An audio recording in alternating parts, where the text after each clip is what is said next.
Hey, guess who is the tardiest to every single party? That would be me. But I'm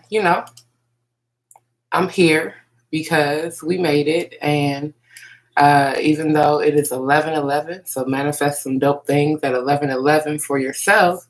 Um, I just wanted to be able to give y'all these updates before most of us go to bed. Um, yeah, so it's Wednesday. We got 50 minutes, 49 minutes left of Wednesday. So I figured I'd go ahead, give y'all some updates. It is Wave Check Wednesday. Yes, it is late, Phyllis. But it's Wave Check Wednesday, so I'll go ahead and show y'all what I got going. I've been doing pretty good. I've been brushing really well. I haven't gotten a haircut yet this week, so I'm not as fresh as I could be, but I'm going to a wedding this weekend, so I'll be together for that. But let's not belabor this. Let's get into these headlines. There's a lot that we've been talking about all day today. It's a lot that's just been heavy on me. So I've been just kind of chilling and taking it all in. Hey, Brandy. Hey, Soror. So let's go ahead and get it started. I know the one thing that everybody is talking about today is this Botham Sahan murder case in which Amber Geiger was a former Dallas police officer turned convicted murderer. It's only getting 10 years for the heinous act that she enacted on this young man's life.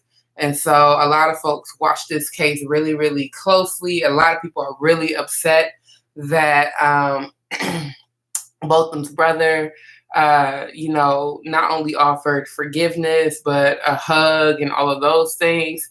And it just really, begs the question, and just really also just it's the reality that restorative justice is just not for everybody. Everybody will not understand why he felt compelled to hug her or forgive her, but that's connected to his grief and his process. I mean, we all know like the societal and systematic things behind it that are just extremely problematic. Like, we should not be that quick to forgive nor forget. And I don't think that is something that he has done, that the brother has done, but he had to do what he needed to do for this. Now, what I do have an issue with is this judge going to hug this woman after the fact. I don't see any judges getting up to hug anyone who was a convicted murderer. How does that happen? How does she cry her white tears after murdering somebody and parlay that into hugs and sympathy? She barely got the minimum. I think the least that she could have gotten was like about 5 years. Maybe she only got 10, which means she's probably not going to serve all 10 of those years. Also problematic. I'm not going to keep dwelling on it.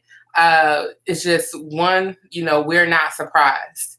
Many of us were not surprised. I do appreciate all the memes and things that have come out because they have helped. Our laughter continues to help us survive these just horrific things that we deal with and go through. And so I'm going to leave it at that. I'm going to continue to pray for that family, pray for his heart and soul, that he is resting the way he needs to rest. And I hope that Amber continues to get held accountable for her actions, both spiritually and emotionally. I just really hope that God convicts her heart in ways that it needs to be convicted. And I'll just leave that at that. So a couple other things that are going on. Will Smith has a new line for Bel Air Academy. He has, y'all remember the suit jacket he used to wear for his uniform, and he used to turn it inside out with that dope paisley red print. So yeah, he has that going. Hey boy, Eris, I see you. He has that going. That jacket is about $95. He also has some crop tops, some sweat shorts. He has a bag. Most of the bags are sold out. There's only like small and extra small available. Reasonably priced, but if you are super nostalgic, 80s baby, 90s kid, and you're really into Fresh Prince, that is going to be your go-to. I found myself trying to look back at the sneakers he wore during Fresh Prince to figure out if I was to get a hoodie, I would have to also get the sneakers he wore. So I was looking at old school Air Max and all these other things, and it was wild. But check out Will Smith's new line. It is definitely a mood, and somebody should buy me some. Thanks in advance. Let's move over to somebody, the president of the country, not necessarily my president, but the president. He did actually something decent.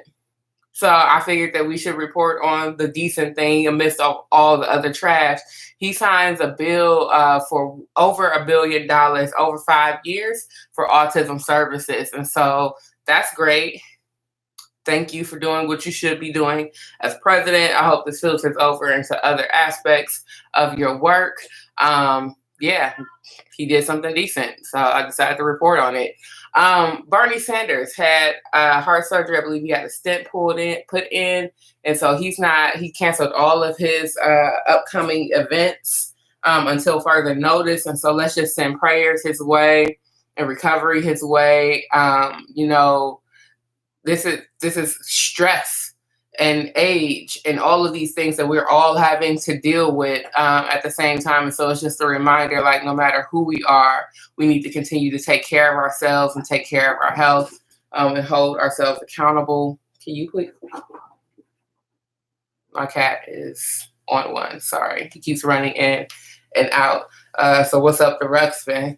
So just continue to keep Bernie Sanders in your prayers. So let's move over to some local news statewide. So Ohio passes a law that you have to teach suicide prevention at least annually. I think this is actually amazing. We need to continue to have these preventative conversations and not let them be so stigmatized and so taboo that we end up losing people because we decided to be silent about our pain. And y'all know that that's one of my favorite quotes from Zora Neale Hurston. If you are silent about your pain, they will kill you and say you enjoyed it. And so I'm glad that this has come into play. I hope that it continues throughout all school districts and they actually do right by signing this in. Now, it passed in Ohio. I don't know what's going on with the Senate. I haven't dug that deep yet. Next headline, Akron East High School principal accused of striking student in face after being called a lazy ass bitch.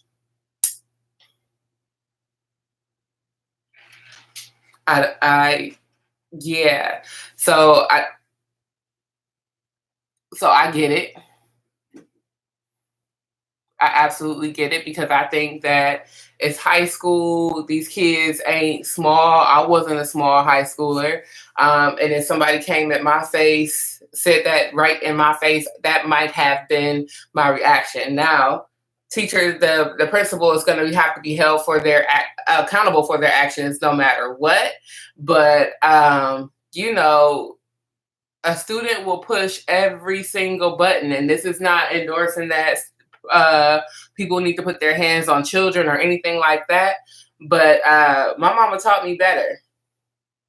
She taught me way, way better. I might have thought these things in my head, but I knew better than saying them out loud. I actually, in high school, was accused by a teacher of calling her a bitch.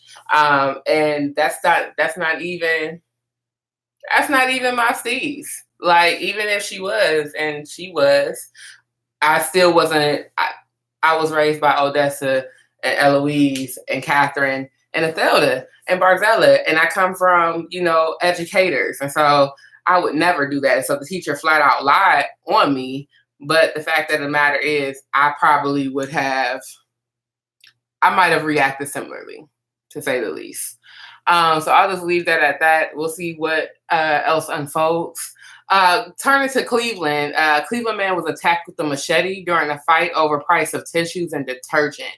This was like a 35-year-old man who, was really, really offended by the prices that somebody was trying to sell him. You know, how sometimes, everybody's doing couponing these days and everybody's buying things in bulk. So, the hustle is real. So sometimes people want to be able to unload some of that product at a reasonable price. Maybe that price was too high. Brother got a machete. He took a good old swipe at the guy. He only cut his hand. So everybody walked away with their life was just good. But, for y'all couponers, make the prices reasonable and accessible. We know you got to get your money too, but look out. And then the last thing I just want to talk about is just a quick get over that hump. Like I said before, as far as going back to the Amber Geiger trial and verdict, restorative justice ain't for everybody. It's just absolutely not. And as we are survivors of crime and things like that, we are just at different places on the spectrum of healing. And it's okay to be at a different place, but what's not okay is to judge a person based off of what they need to do as the vehicle to their healing. For some people, that's activism. For other people, it's forgiveness. And it might be something different for you. And so let's not be so quick to judge what a person has to do on their path to healing. Let's have a lot of compassion and a lot of empathy for the person who will never get to see their brother again and just really wants to maybe just wrap his head around it in a very accessible way. And so, research restorative justice, see what that looks like. It's a long process ahead. He might be feeling like that today. And I had some conspiracy theories about it that I wasn't even going to just allow to kind of manifest and bubble up for me. But he might be feeling like that today. But tomorrow he might have a lot of anger. And the cameras won't be around to see that reaction. So, let's not just trust what we see today, and just pray that, that healing and understanding and the process of grieving be kind, and that even though it won't get easier, it will get better.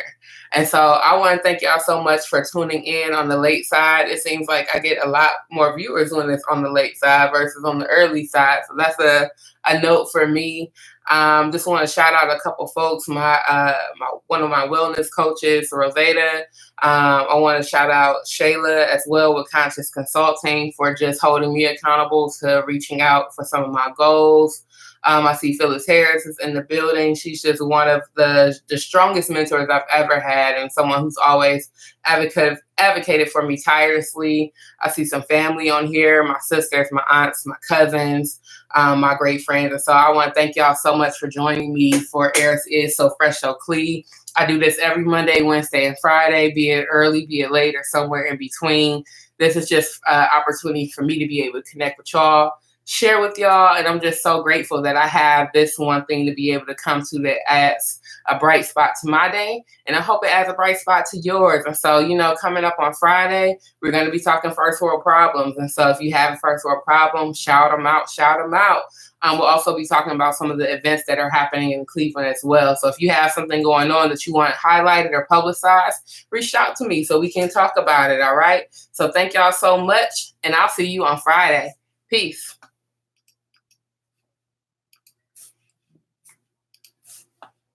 Thanks, y'all.